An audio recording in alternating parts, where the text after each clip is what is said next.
Knuckles Comic Issue 17. We start off with an echidna flying up to Angel Island, stunned at actually getting to see it again. Oh, he has black and yellow eyes. Is he a cyborg?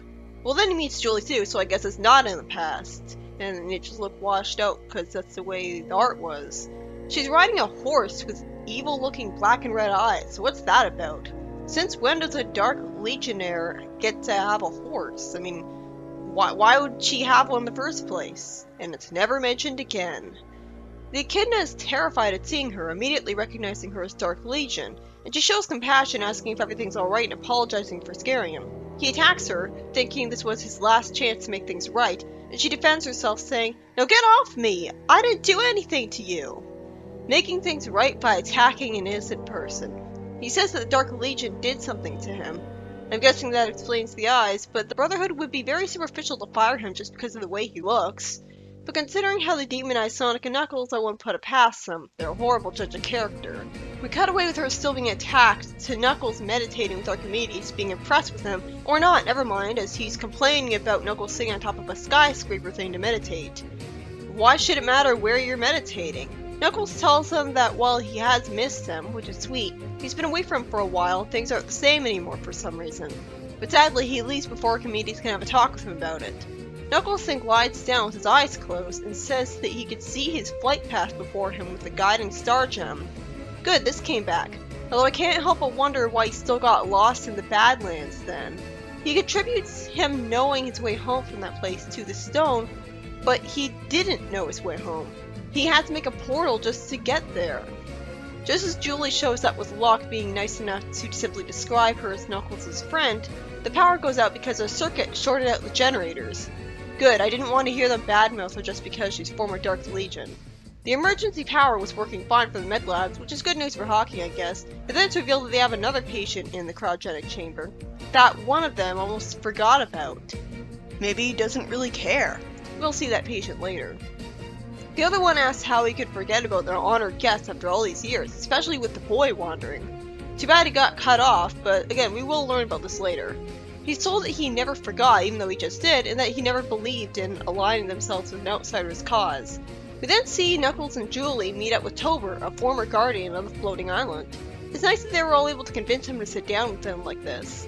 Knuckles asks for proof, which annoys Julie because it seemed rude, and it's revealed that the white collar ring of Knuckles actually has a purpose. It's a mutation unique to the Guardian family, and Tober proves that he's a part of it by having it.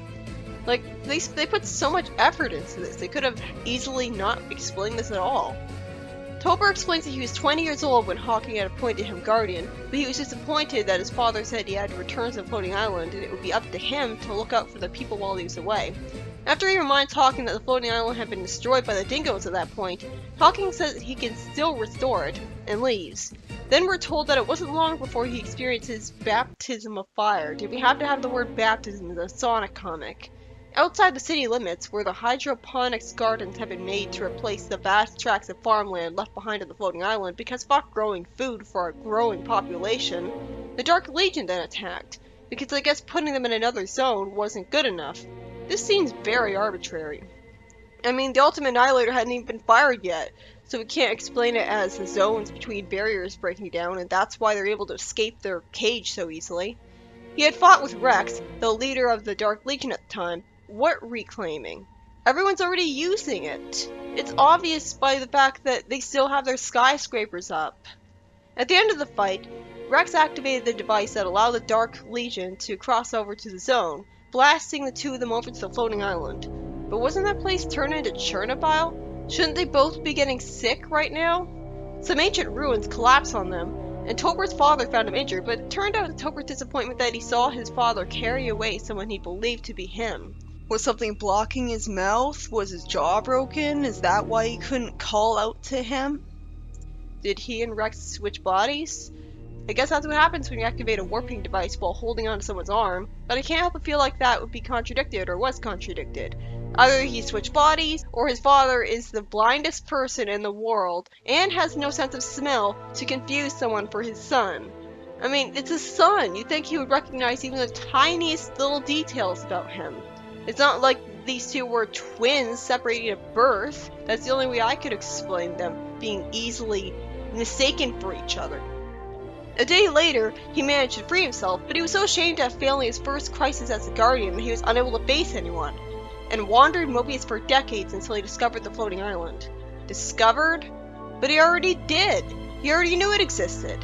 Why did he think he'd never see it again? It's not like it disappeared. He said that he thought he wanted vengeance, but what he really wanted was to have a family again. Then a sweet moment happens where Knuckles says that he may not be what he was looking for, but he is family, and he gives him a hug. Meanwhile, Locke locates the fried circuit that caused the power outage, but then says it was an original circuit, meaning they might have to reconstruct a new one from scratch, and they'll be out of power in the meantime. Oh no! They won't be able to uselessly spy on Knuckles while doing nothing to help! And then the story ends with Knuckles foolishly walking right up to Kragok in jail to talk to him, calling him his distant cousin. How do you know how he was related to you? And I hope Kragok's chained down or something to avoid a fight, but he doesn't look like it, so this seems way too risky and pointless.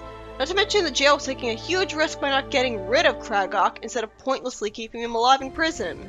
This story by Ken Penders felt pointless, at least when I finished reading it for the first time.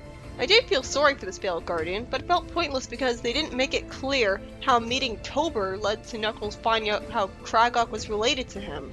So where's the transition there? It made the Tober story feel like a pointless diversion that inexplicably led to Knuckles confronting Kragok. There really is a connection there, but still. I liked learning about another guardian at least, but I failed to see the point of it before I read the next issue. And that's all I really have to say about it. It wasn't bad, just felt pointless in the end. And it wasn't properly explained why the Hell Dark Legion were able to evade Echidna Paulus that easily, or how they got defeated afterwards.